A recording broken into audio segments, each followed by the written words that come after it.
ba'du.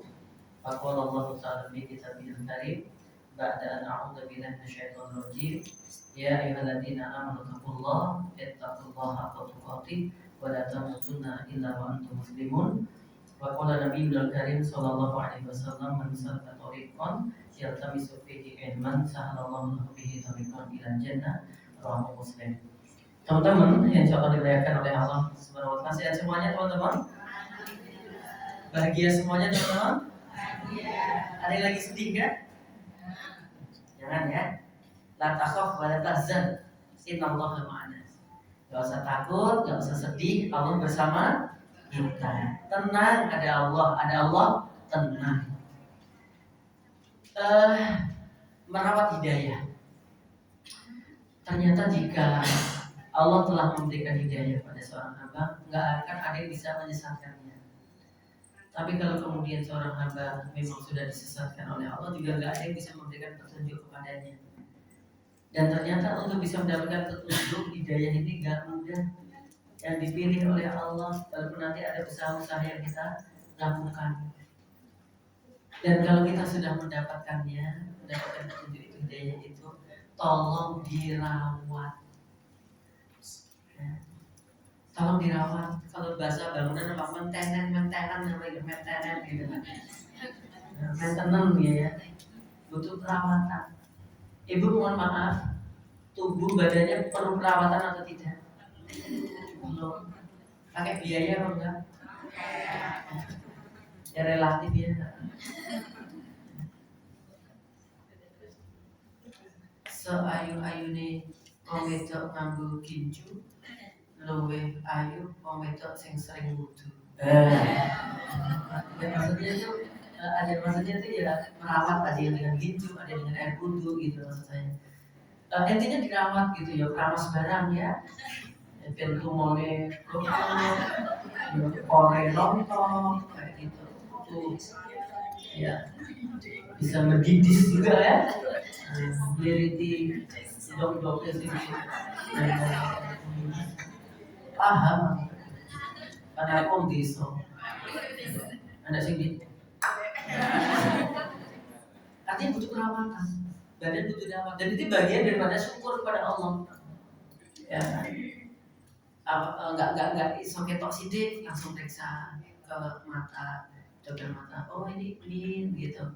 Oh ini tanggal tua ya kayak duit teh apa gitu. Perawatan.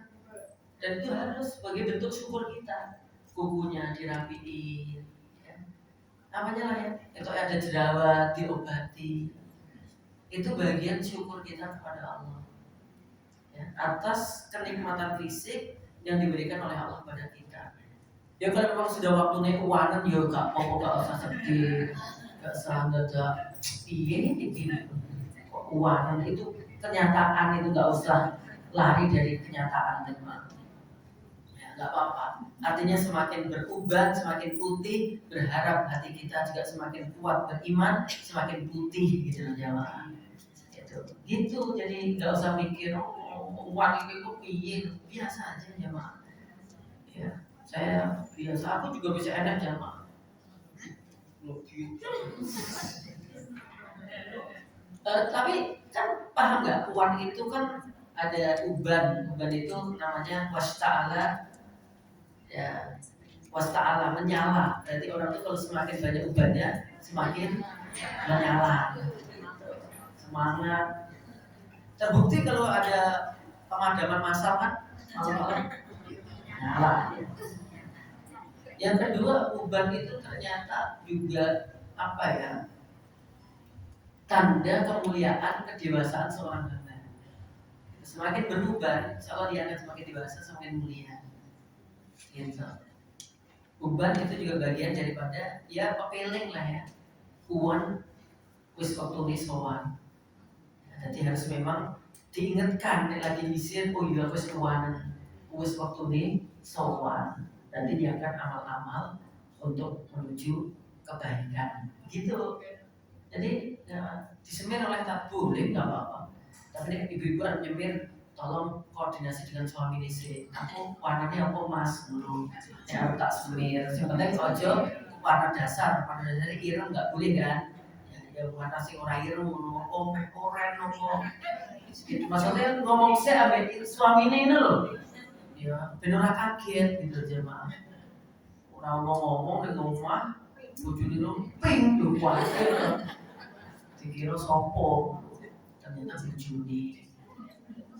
Nah kembali lagi dirawat tubuhnya ini bagian daripada syukur kita kepada Allah. Dulu kita kan belum punya rumah.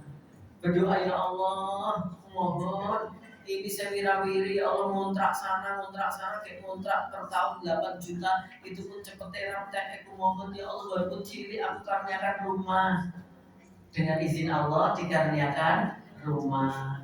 Alhamdulillah walaupun ya ukuran berapa bisa dirawat sama-sama itu resihi nenek rayap sing ketaya renggah gedang di apa dihalangi di apalah gitu ya dia disapu ya diopong omani rawat gitu nanam ya ibu-ibu nanam tanaman bunga depan rumah ini itu dirawat ya kalau nggak dirawat mati. Bisa nggak kita nanam cabai itu sebelum dicepke itu dong rasa diupeni gitu jemaah bisa ya. Artinya hal-hal yang seperti itu harus dirawat. Apalagi kemudian kita punya kolam ikan koi yang harus ada tambahan oksigen. Nah ini tiba-tiba obrolan itu mati loh jamaah iwae. Ya, harus hati-hati. Ya, dirawat. Nah, hal-hal yang dohir saja itu butuh perawatan yang luar biasa. Bagaimana sesuatu yang paling mahal yang ada pada diri kita? Apa yang paling mahal? Hidayah. Hidayah itu perhiasan kita yang paling mahal. Karena dengan adanya hidayah ini terbagilah orang. Ada yang beriman, ada yang dia tidak beriman atau kafir. Dengan hidayah ini jamaah, orang juga jalannya menjadi terbagi dua, menuju surganya Allah dan menuju neraka. Apa tadi? Hidayah. Kalau tidak dirawat, kalau tadi cabai nggak dirawat akhirnya apa? Mati. Ini jenengan punya tubuh ratau dikosokin, ratau adus, ratau apa kira-kira? Lumutan. Gitu. Punya rumah ratau disapu, ratau dipel, dan dia mau jemaah. Rumahnya Harry Potter, tempat sihir. Punya cabai hanya nanam tok nggak dirawat mati. Nah, hidayah kita kalau yang lain-lain tadi itu butuh perawatan, hidayah lebih berhak untuk mendapatkan perawatan. Maka ayo merawat hidayah. Semua yang hadir di sini berarti sudah mendapatkan hidayah dari Allah. Nanti dalam bab akidah memang ada keterangan yang cukup panjang tentang hidayah, cukup panjang jemaah. Tapi saya sederhanakan di sini. Ada ungkapan, ada kalimat begini: Man arafal haqqo. Barang siapa yang dia mengetahui kebaikan, fattaba'ahu. Kemudian dia mengikuti kebaikan tersebut. Wa man arafal batila. Dan barang siapa yang mengetahui kebatilan atau keburukan, wajib tanabahu, dan dia meninggalkan daripada keburukan itu. Ingat, man arafal haqqo, siapa yang tahu apa? Kebaikan, fattaba'ahu, apa? Dia mengikutinya. Wa arafal batila, dan orang yang tahu kebatilan, keburukan, fajr tanabahu, kemudian dia meninggalkannya.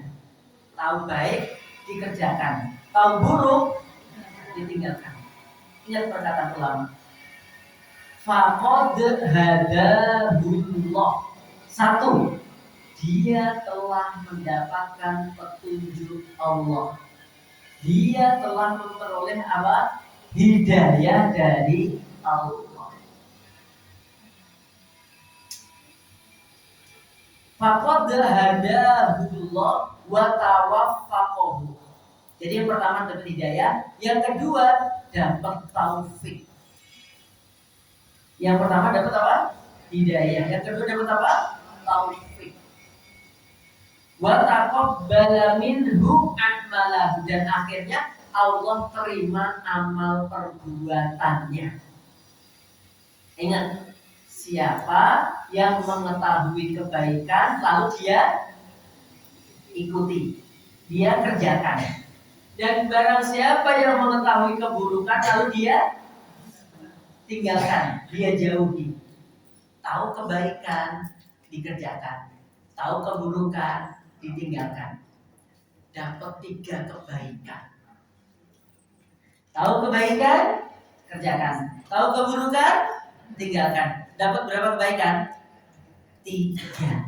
Tak ulang-ulang sih dan fokus loh jamaah. Boh, ketok iki piye ubah-ubahan wis beres toh. Si ketok pandangan matanya cik untuk mikir-mikir opo. Apa piknik loh jadi. Belum. Sama. Aku udah 1 ding. Udah 3 ding liburan ini.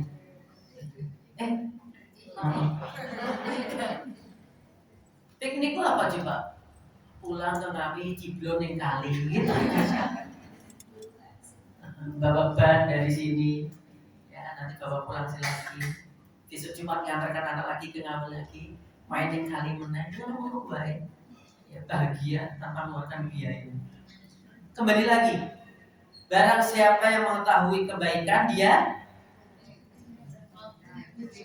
ikuti ya, atau kerjakan ya. Tahu kebaikan dia kerjakan, dia ikuti. Tahu keburukan dia tinggalkan. Kalau sudah tahu kebaikan diikuti, tahu keburukan ditinggalkan, dapat berapa kebaikan? 3. 1 dapat apa? Hidayah.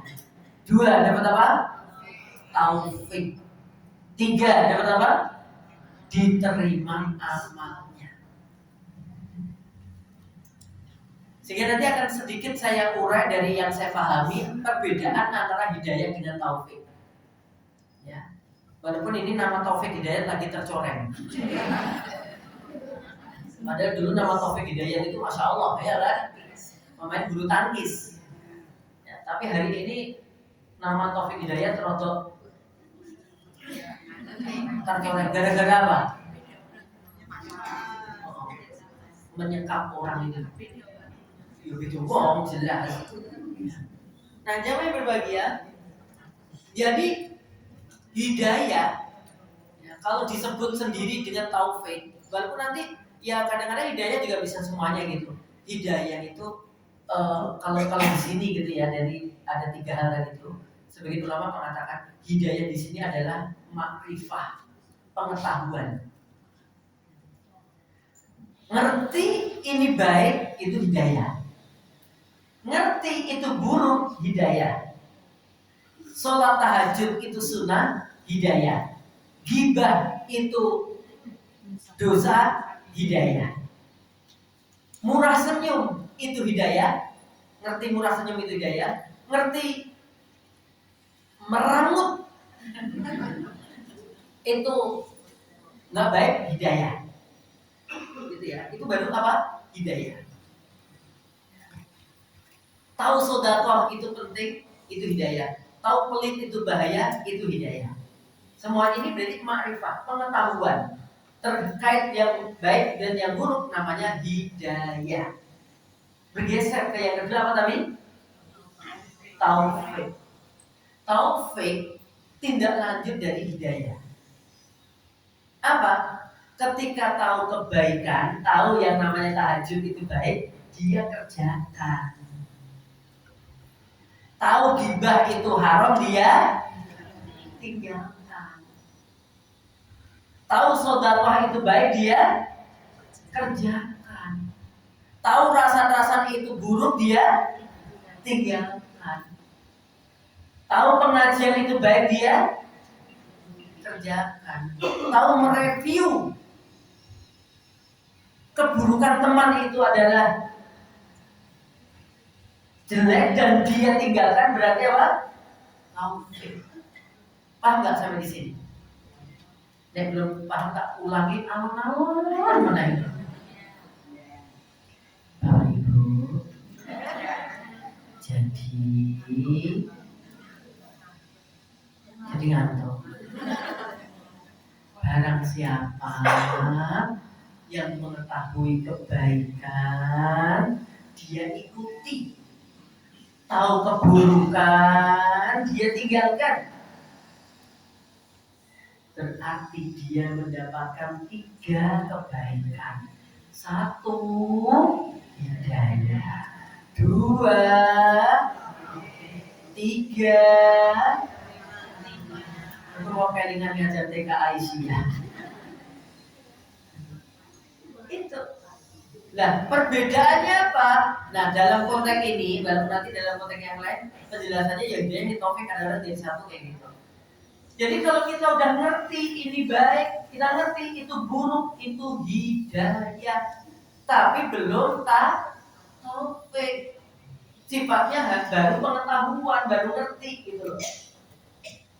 Nah, kemudian kalau kerjakan yang baik, dan tahu itu baik dikerjakan, berarti apa? Mendapatkan taufik gitu. Tahu keburukan ditinggalkan, berarti itu dapat taufik. Nah, kalau udah begini, yang ketiga, wa taqabbala minhu a'malahu, akan diterima amal-amalnya. Pertanyaan saya, apakah semua kebaikan yang sudah kita ketahui terus kita kerjakan semua? Kok ragu untuk menjawab tidak? Banyak kan yang kita ketahui dari kebaikan? Mau pengajian sehari jadi saya tebak ada yang 3 kali, ada yang 4 kali kok jemaah. Ada yang udah 2 kali, 3 kali, ini ada 2 kali. Nanti pesora ganti seperti budal meneng dulu ya. Pokoknya aku boleh jalan Padang misalnya. Kemudian terus yang penting hadir di taman surga. Keturun rapopo kan keturun di taman surga. Iya kan? Gitu. Tapi pertanyaan saya, ketika kita tahu yang disampaikan para asatidz, para guru-guru kita tentang kebaikan, apakah semua kebaikan itu kita kerjakan semua? Belum. Ya kan? Jadi ada yang mampu, tapi nggak tahu kenapa kita tidak kerjakan. Iso jadi ngerti, jadi mampu tapi malas. Ada loh, sing bangun nonton Piala Dunia iso, bangun tahajud ora iso, jadi podo padahal. Oh, Bapak.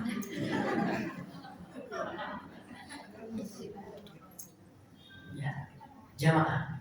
Yang kedua, kita juga sudah diterangkan para ustadz kita, guru-guru kita, bahwa ini adalah buruk. Tapi dari keburukan yang ada, apakah semua kita tinggalkan atau ada yang kita juga mengerjakan keburukan itu? Jawab dengan jujur, ada. Jangan nggak kuat tak bantuin jawab. Yo saya yo jenengan. Kadang-kadang ibu ke bapak gibah itu serat gitu jemaah. Nggak tahu tiba-tiba ini misalkan dari Bengawan Solo wis teko Bojonegoro sana jemaah. Nggak sadar gitu.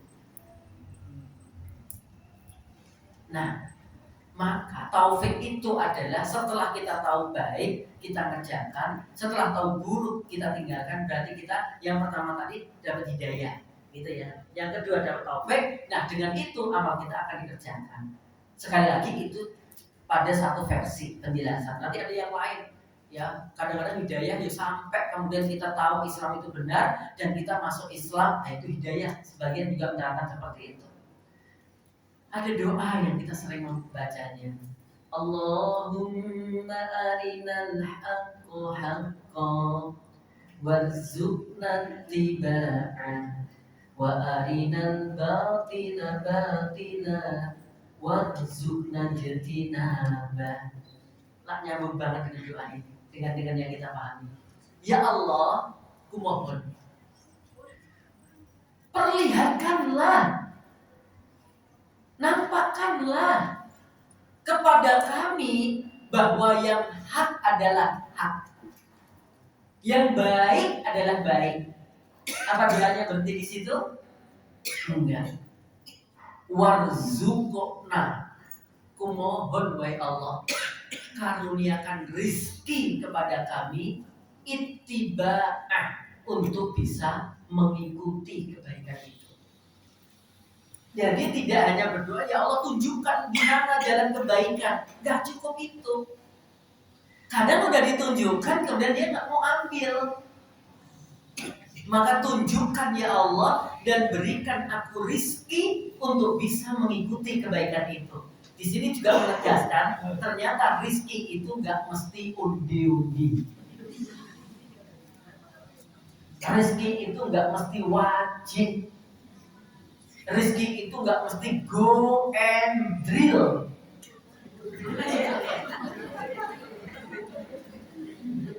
Go drill. Tidak mesti itu. Ternyata di situ ada kalimat warzuqna tibaan, karuniakan rizki kepada kami untuk bisa mengerjakan kebaikan. Berarti bisa sholat duha itu rizki, bisa menghadiri majelis taklim itu rizki, bisa sopan kepada suami itu rizki, itu jenengan. Itu jenengan ya Pak. Gitu. Bisa mendoakan orang tua rizki. Nggak semua bisa kayak gitu. Oke. Dan wa arinal batina batina, ya Allah mohon tunjukkan kepada kami bahwa yang batil adalah batil, yang salah adalah salah, yang haram adalah haram, yang buruk adalah buruk. Apa doanya berhenti di situ? Tidak. Dilanjutkan dengan apa? Warzuqna ijtinabah, rizkikan kepada kami wahai Allah untuk bisa menjauhi keburukan itu. Berarti dapat menjauhi keburukan adalah rizki. Kadang-kadang kita yang pengen nesu, pengen marah, pengen gemes ya jemaah ya. Itu namanya juga manusia. Kadang-kadang juga ambun lah. Kadang-kadang juga pengen diemin temen. Kadang-kadang juga pengen sampai jambak konco sing nanya nih, pengen dijual mbak mau anak brodol. Kadang-kadang muncul kayak gitu. Akhirnya kita tahu, oh ternyata itu judi ya termasuknya ya. Oh iya. Kemudian kita dapat ilmunya dan kita minta kepada Allah agar diberi rezeki untuk meninggalkan judi itu. Ya, sederhana loh kayaknya jemaah, biasa loh. Ya bayar, ya 30.000 ikut lomba lari, ternyata hadiahnya itu diambil dari kumpulan 30.000 itu. 30.000 sama panitia, pesertanya 200 orang dikumpulkan. Nah, hasil dari pendaftaran itu digunakan untuk beli hadiah. Itu judi.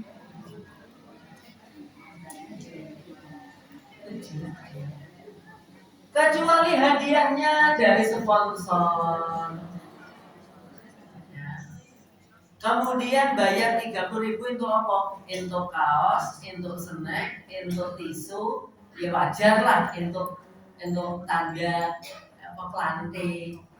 Klante sih bukan ID card gitu. Kayak gitu. Oh, Ustaz gitu. Oh iya. Kalau itu diambilkan daripada itu bisa unsur judi ya. Makanya harus hati-hati. Oh aku baru ngerti. Gitu. Nah ini pentingnya Pak. Muamalah yang ternyata ada gorornya, ya ternyata ada hal-hal yang itu bisa ada ketertipuan. Ya. Kan dulu biasa banget loh yang PKK nungguin. Ya, misalnya milih duit 1 juta, kok entoke 800.000. Iya kan? Gitu. Oh, tapi kan nanti hasilnya gendut roto Ustaz, ya modul gitu tuh kadang-kadang aku ngerangin gitu kan, ya udah gini aja kayak gitu, yang kayak gitu nggak boleh, aku tak pinjam duit Ustaz, oleh orang gitu kan, terus nekak ngono jemaah, aku kan nyampaikan ilmunya begitu ya, solusi nggak mesti lewat Ustaz, lu kan Ustaz tanggung jawab, jadi nggak oleh. Aku isi garo-garo aku iso dadi tuku toko gede lo, tapi coba kuwi lo tak ayo piye. Jamaah yang berbahagia. Ternyata hidayah yang mulai dari makrifah itu penting. Kemudian sampai kita melaksanakan penting. Karena faktanya begitu, ilmu kita itu nek dijerek mungkin bisa halaman kecil ini jamaah. Tapi ternyata tadi tidak semua ilmu yang Allah karuniakan kepada kita pahami dan kita amalkan. Termasuk juga perkara-perkara yang bisa dijauhi, ternyata tidak semua kita jauhi. Nah, maka pentingnya di sini merawat hidayah. Gak semua manusia mendapatkan hidayah seperti kita untuk bisa berislam. Tidak semuanya yang sudah Islam bisa menjalankan syariatnya dengan baik. Dulu saya punya cerita jemaah. Ada orang Mesir itu seorang wanita ya di Mesir. Itu dengar Indonesia itu negara terbesar jumlah Muslim penduduknya di dunia pada waktu itu ya. Kalau sekarang kan katanya tergeser Pakistan sekarang banyak. Dulu yang paling banyak penduduk terbesar dunia Muslim itu Indonesia. Saya kemarin dapat informasi ya sekarang udah bergeser ya pindah ke kemana? Pakistan yang terbesar sedunia. Apa faktornya? Di antaranya ya ada juga sebagian kaum muslimin yang pindah keyakinan. Gitu. Ada juga yang faktornya karena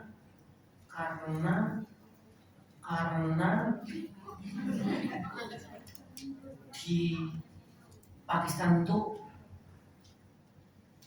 poligami biasa. Sedangkan di Indonesia poligami itu luar biasa. Masalahnya ribetnya akhirnya juga berpengaruh pada jumlah penduduknya. Lalu bukan papat anaknya dia. Bukan cici. Paham? Ya ini untuk kita aja lah ya. Coba-coba ya. Ada faktor itu kata beliau. Ya faktor satu banyaknya mohon maaf kemurtakan. Ya kita ini kan di Solo, kadang-kadang nggak ngerti loh daerah-daerah yang masuk itu banyak saudara kita yang kehidupannya nggak gampang kita ngaji gitu, akhirnya mereka dikasih super mie, super pen, super hijau, super apa geser gitu. Makanya kita ada kepedulian bantu daerah mana, nah itu jadi kayak gitu. Itu jamaah. Nah itu waktu itu dengar Indonesia paling banyak penduduknya, dia pengen banget ke Indonesia. Dan akhirnya alhamdulillah seorang aktivis muslimah ini datang ke Indonesia. Dia membayangkan gitu kan, namanya terbesar sedunia, penduduknya muslim itu semuanya sing wedok yo jilbaban kabeh, sing lanang yo rapi kabeh, maksudnya iki yo sami gitu lah. Sampai di bandara kaget. Kok banyak yang gak berjilbab, yang wanita. Oh dia masih membangun diri husnudon, oh paling ini adalah pelancong-pelancong yang mungkin dari negara-negara lain yang bukan penduduk Indonesia. Habis itu datang ke Jakarta, udah mulai turun dari bandara, ya udah ke wilayah-wilayah. Di setiap perjalanan dia lihat yang di bawah juga nggak banyak gitu loh. Masih kusnudon lagi, dia bilang, oh mungkin yang lewat-lewat yang nggak di bawah itu pendatang-pendatang perusahaan kedutaan dan macam-macam. Akhirnya dia berkunjung ke suatu daerah yang benar-benar mayoritas adalah Muslim, bahkan hampir 100%. Tapi dia lihat, ya, kok juga masih banyak yang nggak jilbaban. Akhirnya dia istirahat di sebuah masjid, sing lalu lalang kui, sing ke masjid ternyata banyak yang nggak jilbaban dari perempuan. Terus dia tanya ke temannya, kok banyak orang yang tidak muslim masuk masjid kok boleh? Mana? Itu muslimah itu. Kok nggak jilbaban? Ya itu nanti pas sholat dia pakai mukena, itu dicopot lagi. Berarti yang di jalan-jalan itu, itu hampir semuanya ya muslimah. Kok pakainya kayak gitu? Paham nggak maksud saya? Kita berdoa, semoga saudara-saudara kita yang belum menutup aurat diberi petunjuk oleh Allah untuk bisa menutup aurat. Dan panjenengan ini udah dapat hidayah dan taufik insya Allah. Hidayah ngerti kalau nutup aurat adalah kewajiban bagi muslimah. Yang kedua jenengan mempraktekannya. Hidayahnya dapat, terus apa? Taufiknya dapat. Amalan-amalan yang jenengan lakukan insya Allah akhirnya diterima oleh Allah. Gitu loh. Paham kan? Dan gak mudah. Dakwah keluarga itu gak gampang. Kalau kita lihat misalkan keluarganya Nabi Yusuf, coba, sing keluarga itu justru pengen nyebur ke Yusuf kepada ke sumur. Tapi sing ngomong atau saya mau lewat, tambah bilang, ini mau mulia ini, ojo disiksa ini, harus kita muliakan. Loh, sing dulure dhewe itu kadang-kadang ono sing lukuwi jemaah. Paham gak sih jemaah? Kita mau baik tuh kadang-kadang ada justru pihak keluarga kita yang nggak sepakat kita baik. Padahal dari yang keluarga lain justru memotivasi kita untuk baik. Itulah. Maka ini udah dapat hidayah semua, ya Pak. Dirawat. Kalau nggak dirawat, bisa dicabut, bisa hilang, ya, luntur, dan pada akhirnya kita kehilangan hidayah itu. Nah, kita lihat di sini keterangannya. Allah Subhanahu wa taala dalam hadis qudsi berkata, ya ibadi kullukum dhallun illa man hadaituhu fastahduni ahdikum. Wahai hamba-hambaku, kalian semua pada dasarnya adalah tersesat kecuali orang yang aku berikan petunjuk. Maka mintalah petunjuk kepadaku, niscaya aku beri petunjuk untukmu. Berarti ini salah satu ya perkara yang menjelaskan hakikatnya kita itu kalau nggak ada petunjuknya Allah tersesat. Ya. Jenengan tuh kalau nggak dapat petunjuknya kan tersesat. Gue mungkin jadi opo jamaah. Alhamdulillah tersibuk ngaji jadi ngerti. Saiki akeh kok aku mau ngaji aku. Lah mau dia mau ngaji kok dine ngerti. Dhisik aku orang ngaji. Apa-apa oleh. Khusus saiki wis ngaji. Apa ora oleh. Salaman iki bisa biasa wae. Usah aku melu ngaji.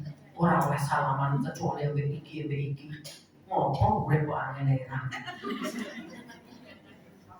Dhisik saurunge ngaji kabeh panganan halal, saiki musuh ngaji, iki ra oleh, kuwi ra oleh. Angel men. Dhisik saurunge ngaji jenenge dodolan arisan mbuh piye, ya kemudian PKK mbuh apa oleh kabeh. Saiki kudu dicek arisane kudu ngene ora oleh panjang-panjang, panjang terlalu lama, beda. Angel men urip iki. Ya Allah, padahal hidayah petunjuk itu untuk memudahkan hidup kita, untuk menyelamatkan hidup kita. Kalau ada orang pakai logika, aku mau ngaji begini ngerti, itu diibaratkan apa? Diibaratkan ada orang mau melewati sebuah jalan, di situ ada belokan, yang belokan itu ada jurang yang curam. Nah, orang yang mendapatkan hidayah menggunakan hidayahnya, dia melek. Dengan melek, ngerti mana belokan, mana jurang yang curam. Karena dia tahu ilmunya, dia ngaji. Oh, berarti ini nggak boleh, harus hati-hati lewat ini. Bagi orang yang nggak mau ngaji, ngerti toh? Berarti ngerti ada jalan sing belok dan jurang curam, wong merem. Wedi nek kecemplung akhirnya merem.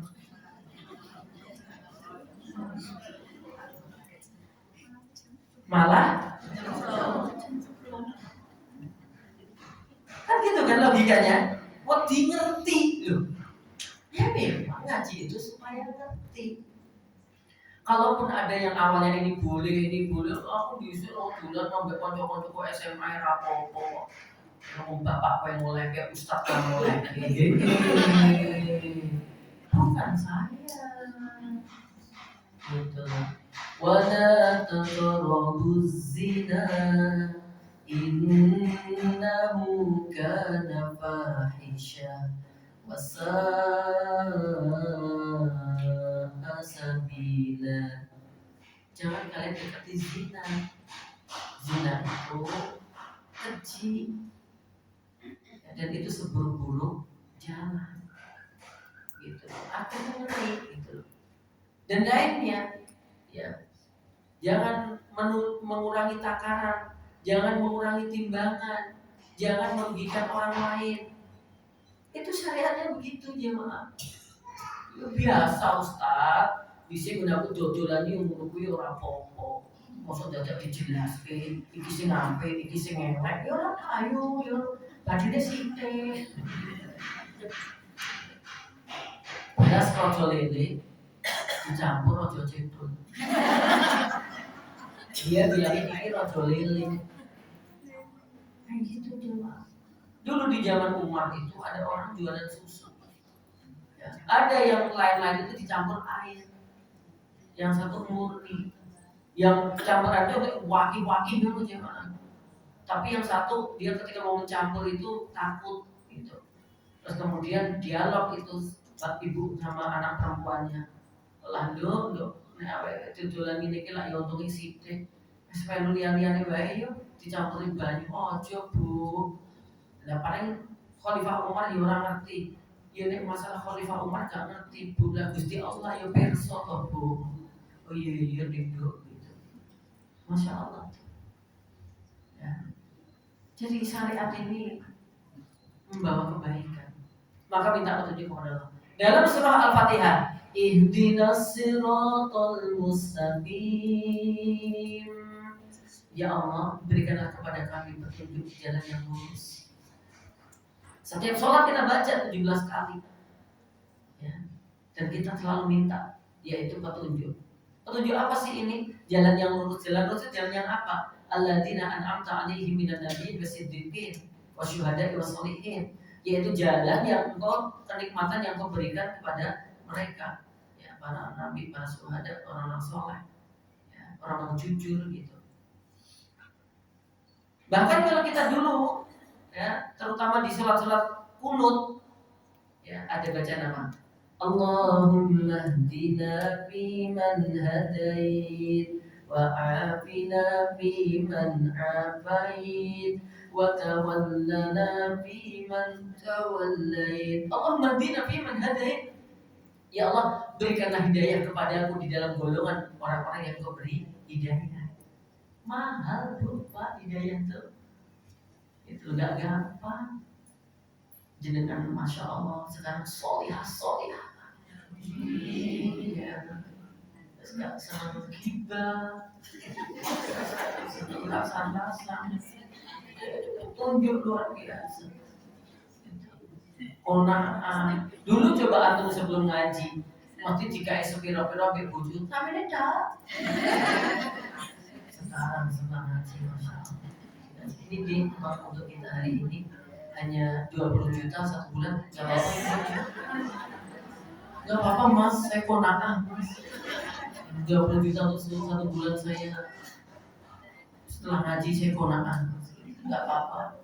20 juta ini kami tidak akan bersulit. Ya. Itu petunjuk. Coba kalau kita nggak ngaji ini, walah, semua kita itu sopo sih nggak seneng gandut, ayo sopo sih nggak seneng. Bicara nafsu pada ini, udah. Gambut itu ya Allah, jemaah ini kan jenggotan mungkin di meski.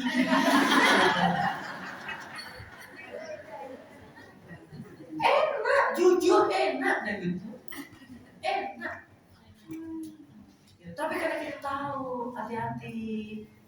Kamu bisa lalai dari zikir. Hati-hati. Hafalanmu bisa gobrok karena tertumpuk dengan itu. Hati-hati. Ya walaupun kalau orang tetap membolehkan, ngomong aja sih, nggak apa-apa ngomong. Tapi maksudnya untuk prinsip pribadi gitu loh ya, kita lebih hati-hati. Gitu. Karena biasanya udah kalau udah suka lalai gitu tuh lupa gitu jamaah, terbuai gitu. Nasib aja itu kalau berlebihan melalaikan Qurannya kita juga salah kok. Sa'ubihu ya khaliqi min jadid kama anta minni ilahi turid. Itu nasihat-nasihatnya Masya Allah ini. Semoga kita ingat pada Allah ya. Aku akan kembali kepadamu ya Allah gitu. Mbak sing apa mungkin lagu-lagu sing alah lebay jangan tunggu lama-lama, jangan tunggu jatuh bangun aku jatuh bangun liani wakeh dadak pelan-pelan gitu. Nggak tak lakukan lah ya, maksudnya ya saatnya kayak gitu lah. Nah kita ada potensi untuk kayak gitu-gitu karena memang Allah katakan Pak Alhamah fujiruha wa taqwaha. Ya Allah ilhamkan pada diri kita itu ada keinginan untuk berbuat jelek dan keinginan untuk berbuat baik. Tapi kalau kemudian kita sadar itu baik yang kita lakukan, ada doa yang diajarkan oleh Nabi. Allahumma inni as'alukal huda wa tuqa wal afafa wal ghina. Gitu. Masjid apa ini namanya? Ini namanya huda. Nurul huda. Cahaya petunjuk. Gitu. Allahumma wahai Allah, ini sebenarnya aku as'aluka memohon kepada engkau al-huda petunjuk wa tuqa dan ketakwaan wal ifah dan menjaga diri dari keburukan wal ghina dan kekayaan hati. Inna gina nafas. Kaya yang sesungguhnya adalah kaya hati. Nah, supaya kita sebagai hamba Allah, ada beberapa poin nanti, bisa mendapatkan dan menjaga hidayah tetap ada pada diri kita dan tumbuh berkembang dengan baik, ada beberapa hal di sini. Yang pertama, harus yakin dengan penuh keyakinan bahwa segala sesuatu yang menetapkan adalah Allah. Dalam hal hidayah, ternyata juga orang-orang terpilih. Coba kurang apa itu Abu Thalib? Kurang apanya, Pak? Pamannya Nabi, orangnya baik, ya kan? Membela Nabi, tapi qadarullah dia tidak bisa mendapatkan hidayah. Ada sampai Nabi itu kalau ada orang yang diharapkan dapat hidayah benar-benar merengek kepada Allah, itu kumohon apa jamnya Allah, innaka la tahdi man ahbabta. Wahai Muhammad, kamu gak bisa memberi hidayah kepada siapa yang kamu cintai. Nah semuanya dapat itu jamaah. Yang kedua, mengikuti ajaran yang lurus. Ayat Toha itu berarti surat ke-20. Ayat 123. Imma ya'tiyannakum minni hudan faman ittaba'a hudaya Faman ittaba'a hudaya fala yadhillu wa la yashqa. Allah berkalam dalam Toha surat 2 yang ke-20 ayat 1-3. Maka jika datang kepadamu wahai manusia petunjuk dariku, lalu barang siapa yang mengikuti petunjukku, maka dia tidak akan tersesat dan dia tidak akan sengsara dalam hidupnya. Kisah ini menjelaskan tentang kisahnya siapa? Nabi Adam. Jadi Nabi Adam ketika diperintahkan oleh Allah untuk tinggal di surga, semuanya diperbolehkan. Hanya satu larangan yang nggak boleh dilakukan, mendekati sebuah pohon. Dan karena godaan setan yang terus menerus, akhirnya menggerus ya keyakinannya beliau berdua. Singkat cerita, pada akhirnya melakukan sesuatu lah. Dan ketika itu jemaah, akhirnya bajunya, pakaiannya Nabi Adam dan istrinya terbuka semuanya, terlepas semuanya. Sampai kemudian beliau menggunakan daun-daun surga untuk menutupi auratnya. Ada yang berkata, jangan-jangan uang ini ning dalan-dalan kok nganti arah klambi. Ini jadi yang menghukum diri. Padahal Nabi Adam sama istrinya itu terbuka auratnya gara-gara melakukan apa? Pelanggaran. Akhirnya dibuat malu. Tapi saya ini wah, ya Allah. Ya, kosong kami ini, amit-amit si bayi. Atau ini anak putuku.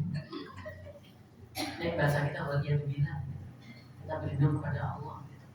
Kalau bahasa kita lagi, ya Allah, berikan petunjuk dia, karena dia mungkin belum tahu. Nah akhirnya dikasih tahu sama Allah. Nanti kalau sudah sampai kepada dihukum tuh, akhirnya diturunkan ke dunia. Ya, dengan waktu sekian, kalau nanti sudah datang kepada aku petunjuk, kamu ikuti. Supaya kamu nanti nggak sesat, supaya kamu nggak sengsara, hidayah.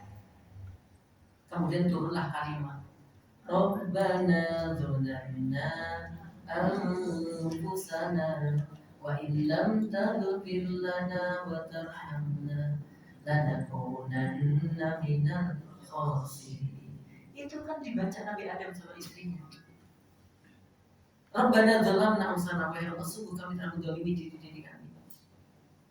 Dan sekiranya Engkau tidak memaafkan kami, mengampuni kami, sungguh kami akan termasuk orang-orang yang merugi. Makanya kalau udah ada petunjuk, ikuti. Supaya nggak sesat, supaya nggak sengsara. Orang yang sesat mesti sengsara. Pernah daki gunung?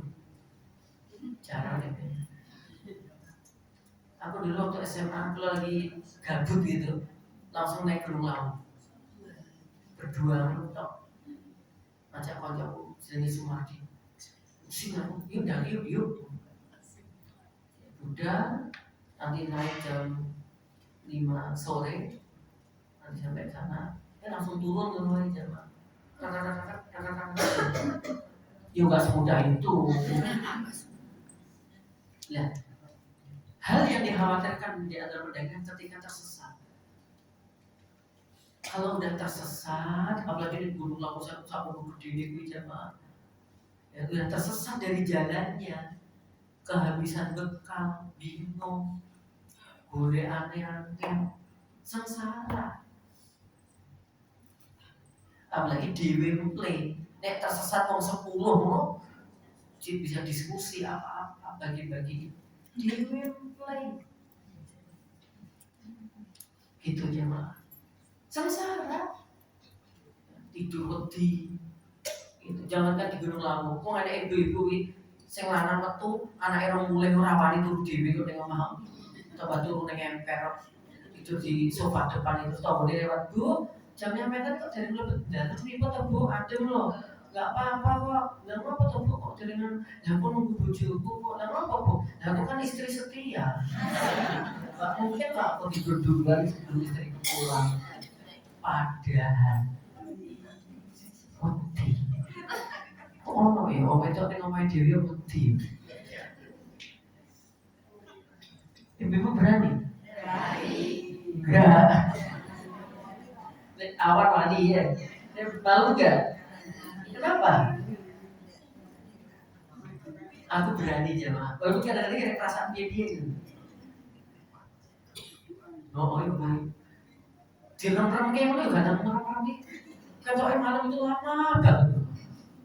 Ini saya punya pengalamannya, Pak. Ketika di Uzbekistan, kita tinggal di apartemennya itu apartemen yang sangat-sangat lama. Jadi kayak rumah keraton kayak gitu. Yang udah 700 tahunan dulu jemaah. Kurang tahu saya lupa. Ya di situ awalnya satu kamar dua orang. Sambil jemaah. Nah, saya dengan Ustaz Husain Asad. Ya. Habis itu terus Ustaz, tempatnya kurang bagus AC-nya, kamar mandinya kurang banyak, dipindah satu kamar aja, satu pindah jauh, ya satunya jauh gitu jemaah. Saya nggak ngerti jemaah, cuma nggak satu gitu. Jadi, kalau maksudnya piye, lo terangkat piye lo jemaah. Aku nggak takut tapi nggak bisa tidur jemaah. Suara gludek, nggak takut, aku nggak bisa tidur. Yang ketiga, membaca Al-Quran dan merenungkan kandungannya. Disebutkan dalam surah Al-Isra ayat 9. Inna hadzal Qur'ana yahdi lillati hiya aqwam wa yubashshirul mu'minina alladhina ya'maluna as-solihat anna lahum ajran kabira. Sesungguhnya Al-Quran ini memberikan petunjuk kepada jalan yang paling lurus dan memberi kabar gembira kepada orang-orang mukmin yang mengerjakan amal soleh, ya, bahwa bagi mereka ada pahala yang besar. Jadi rapat dengan apa? Baca Quran, pahami maknanya Al-Isra ayat 9 ini ya. Jadi seperti itu. Jadi kita nanti terarah. Kalau nggak diramal, yang penting Islam tok banyak sekali saudara-saudara kita tuh gitu jemaah. Nggak pernah sholat. Itu makanya kadang dakwah itu masih banyak banget ya. Baca Quran belum bisa. Jadi ya Allah ternyata masih banyak orang-orang Muslim yang ternyata belum mengenal baik dengan agamanya sendiri. Biasa makan sareng, didek kayak gitu. Ya didek sareng, darah ayam. Kan ada Ustaz atau Nixon. Jadi ada guru olahraga pondok saya. Kodarullah pedusnya mati. Nah pedusnya mati udah terus jamaah. Digali kelebunan Banyuwangi akhirnya diucapkan yang kali. Yo keliru jadi gue. Ya kampul ditekokin uang. Lek ngopo kok digua mati kok. Nah, lagi baik ditututi jemaah. Tututi dia pakai dimasak. Mana mantap gitu. Padahal yang disebut bangkai itu apa? Bangkai itu kan kadang-kadang kita memahami batang gitu loh. Tapi bangkai yang dimaksud dalam penyembelihan itu adalah setiap penyembelihan yang tidak menggunakan menyebut nama Allah atau binatang yang mati sendiri tanpa disembelih itu namanya bangkai. Jadi walaupun dia kambing, tapi kalau tidak disebut dengan nama Allah, disebut dengan nama Tuhan, disebut dengan nama Tuhan dan Allah, walaupun disembelih, itu tetap bangkai. Gitu. Ya, tidak mesti saya enek uget-ugetnya baru, wih lo bangkai lo. Walaupun kita seger, pitik, tapi tidak disebut nama Allah dalam penyembelihannya dan menggunakan selain Allah. Yang keempat, mentaati dan meneladani sunnah Rasulullah Sallallahu Alaihi Wasallam. Dalilnya surah Al-Fath ayat 28. huwallazi arsala rasulahu bil huda wa dinil haqq wa kafa billahi syahida. Al-Fath ayat 28.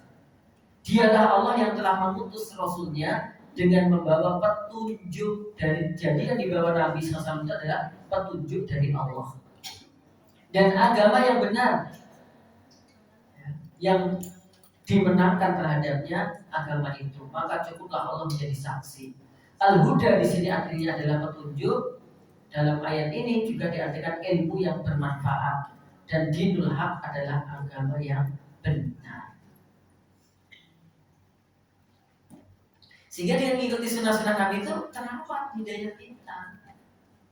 Kalau enggak ya mati nanti.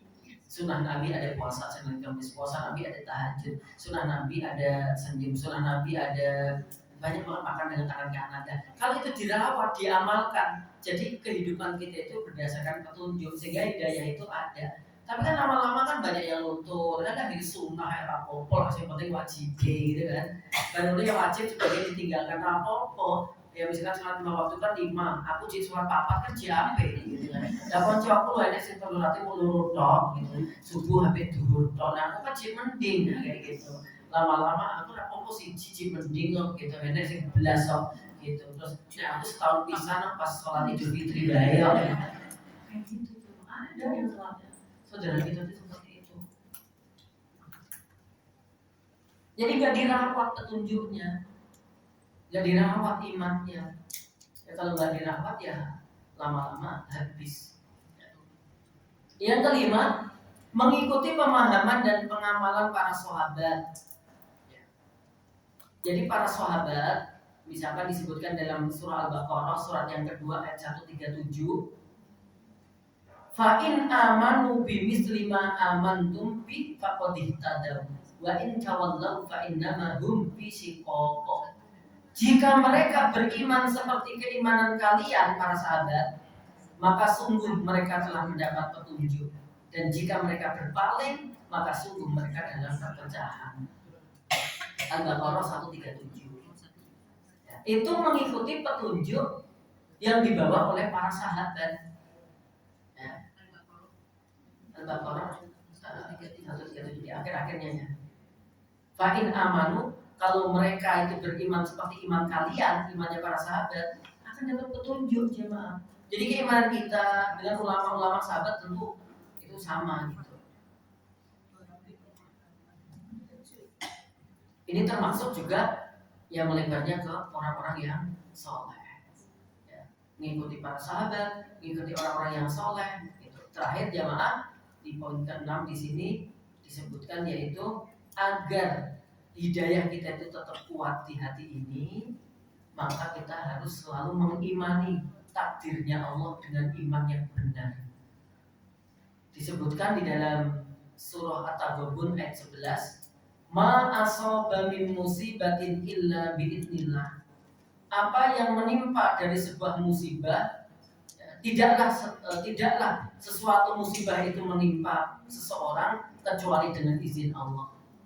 Dan barang siapa yang beriman, maka Allah beri petunjuk dalam hatinya. Dan Allah adalah maha mengetahui segala sesuatu. Jadi siapa yang berbahagia, maka ternyata dengan mengimani takdir Allah, itu Allah akan memberi petunjuk pada hati kita. Nah, jangan disia-siakan tanaman hidayah ini. Jangan dibiarkan mati. Kalau nggak diopeni, hidayah ini akan dicabut, akan hilang. Maka mahal jemaah. Karena hidayah ini yang nantinya akan membawa seorang hamba mendapatkan ridho Allah, mendapatkan surganya Allah. Maka kalau ada perkara-perkara yang kira-kira itu bisa merusak hidayah ini, tolong ditinggalkan. Apa? Ya kebanyakan nonton dracin, drakor, Dracula, hati-hati gitu. Dan kemarin saya sampaikan ya, maka kadang-kadang waktu kita tuh habis banyak untuk nyekral tok, nggak jelas yang dilihat opo. Nyekral ini kadang-kadang sampai jam 11 baik. jam 11 nggak jelas gitu loh jemaah. Tolong deh, ya waktunya digunakan, petunjuknya dan kalau bisa kenikmatan hidayah itu jangan berhenti pada diri kita, ajak teman-teman kita, ajak saudara kita. Karena kalau petunjuk itu nanti sampai ke saudara-saudara kita, dia amalkan petunjuk itu, kita juga dapat pahala, terus kita dapat teman untuk menjalankan kebaikan. Jangan dimonopoli. Ada info pengajian, mau jadi share kayak gue melu kayak gue, jujur, bensin teko aku baik. Kayak gue nek melu yo ilmune mesti yo iso nandingi aku. Aku yo ora siap nek wong sing mirip-mirip denganku. Pokoknya aku harus yang paling pokoknya. Jangan kemayu. Jadi kabarkan petunjuk itu. Ya. Jangan takut bersaing. Ada Mbak, kok saya bacaan Quran apa itu Mbak? Aku melu tahsin no. Oh, tahsin anu kelompok apa? Kelompok anu apa itu jenenge KTU gitu. Apa Mbak KTU? Kelompok tahsin putih-putih. Aku sama melu KTU Mbak. Ojo pikir orang putih-putih, iki putih-putih.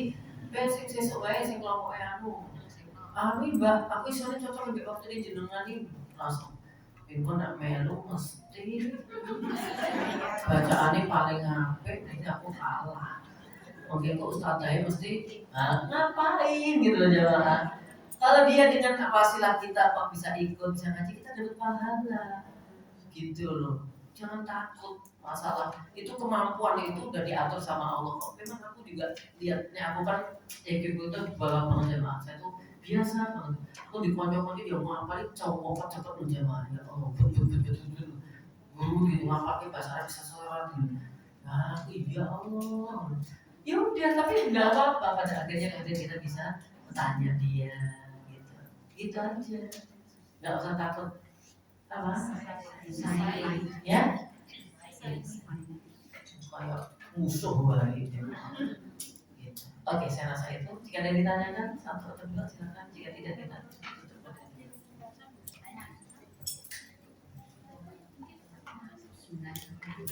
Assalamualaikum warahmatullahi wabarakatuh. Waalaikumsalam. Tadi kalau tidak salah penjelasannya bahwa hidayah itu adalah pengetahuan atau makna. Kemudian topik adalah tindak lanjut dari hidayah.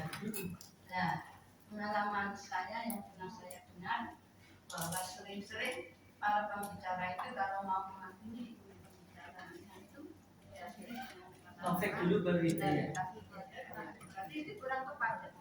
Gimana? Demikian. Waalaikumsalam. Hidayah tadi dua ya.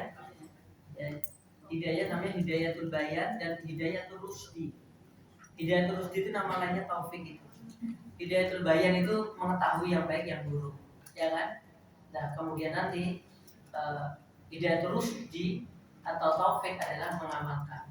Bagaimana dengan nama orang, ada yang taufik hidayah dan babi taufik wal hidayah, apakah itu salah? Menurut saya juga enggak, dua-duanya juga bisa dipakai.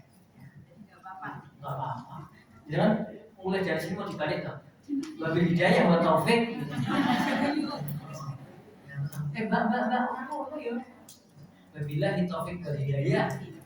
Wallahu taala a'lam bishawab. Itu menjadi ciri khas untuk penutupan. Biasanya kalau mohon maaf ya, mungkin ini agak ke ormas ya. Kalau billahi taufik wal hidayah itu kecenderungannya Muhammadiyah. Kecenderungannya Muhammadiyah. Kalau itu billahi taufik wal hidayah. Kalau NU wallahu aqwamu ila wallahu atau aqwami thoriq ya kan. Wallahu aqwami thoriq gitu ya. Allah yang memberi petunjuk ke jalan yang paling benar gitu. Itu biasanya dari NU gitu. Ada kalimat-kalimat tertentu gitu. Tapi nek kita ya tak buat kabeh. Billahi taufik wal hidayah. Terus kemudian wallahu apa? Aqwami thoriq ya Allah mau itu. Kemudian ada lagi nanti teman-teman yang lain Al-haqqu min rabbika wa la takunanna minal mumtarin. Ada apa lagi itu ya, banyak, tak gabung jadi satu. Jadi Muhammadiyah Poeko Pokir gabungan kok gitu. Nah, ada lagi jemaah?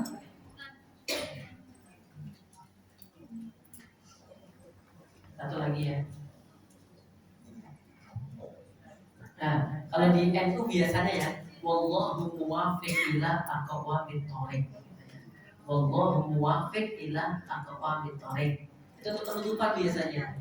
Ya, wallahu muwaffiq ila aqwamit thoriq. Kalau Muhammadiyah biasanya wabillahi taufiq wal hidayah. Nanti ada teman-teman yang lain ada al-haqqu min rabbika fala takunanna minal mumtarin. Terus nanti ada lagi wallahu hadi ila siratal mustaqim. Nah, itu biasanya ada penutup tertentu jadi tapi boleh nggak kita pakai, nggak apa-apa, boleh-boleh aja, nggak mutlak itu harus sana di sini ya. Apalagi kita ini kan jenis biasa NU Muhammadiyah Persis Sebelum DWKP saudara kita semuanya MTA Ahlussunnah wal Jamaah semuanya kan gitu kan, itu nggak usah dipersiapkan. Ada satu lagi cepat yuk. Tadi kan Ustaz ini soal arisan itu kan. Arisan yang ada peminjaman. Ya udah dengar terus itu cara menyikapi saya itu terus menghindari itu tidak berputus seperti itu di PKK, tapi kadang karena tetangga ya jadi ikut iuran saja seperti nanti pada saat aktivitas itu kan tetap iuran, uangnya kan untuk jalan bersama membaca semuanya kan juga dari uang itu juga kan, nah itu kita tetap iuran terus gimana? Oke, jadi yang pertama tidak semua arisan goror ya, enggak ya. Jadi arisan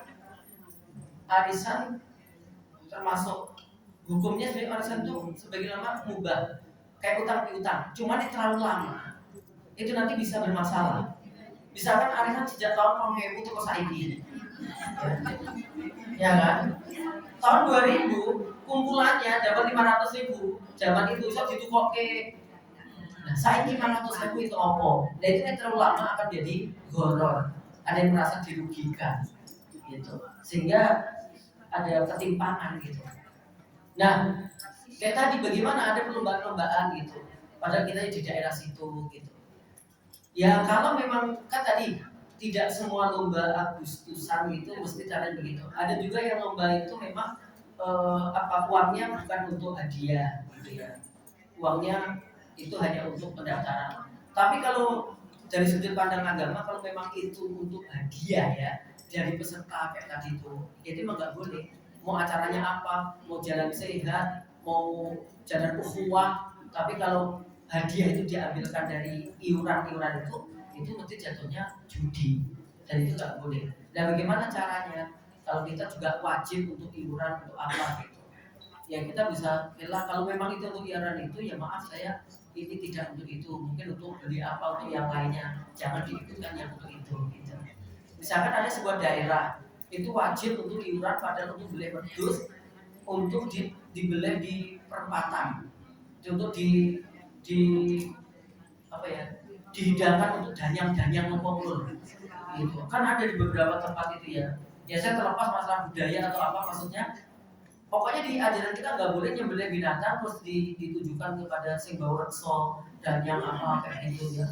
Tapi itu lo sembelih bareng-bareng untuk makan bareng nggak apa-apa sih, kita syukuran. Tapi kalau diniatkan untuk yang menguasai apa ini bom perapatan ini ya, terus baru bom bilahi dan bergedap-gedap ini balik dan ngomongkan gitu, terus dasnya ditanam itu kan itu di akhirat biasanya.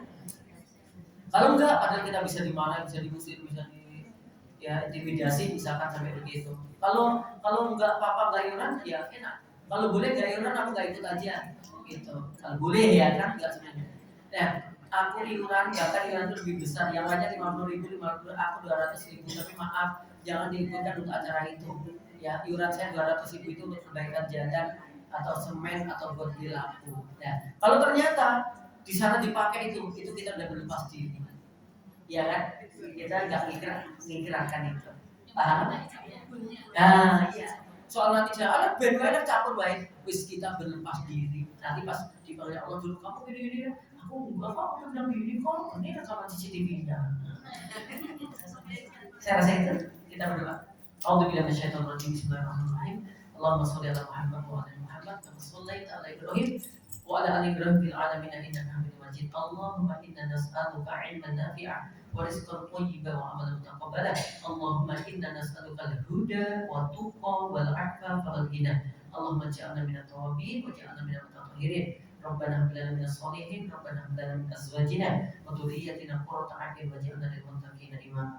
Rabbana atina fid dunya hasanah fil akhirati hasanah wa qina adzabannar. Walhamdulillahi rabbil alamin.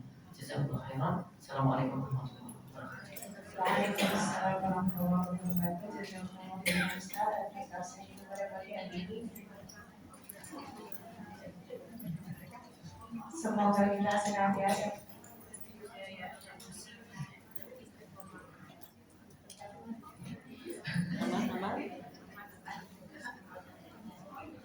marilah kita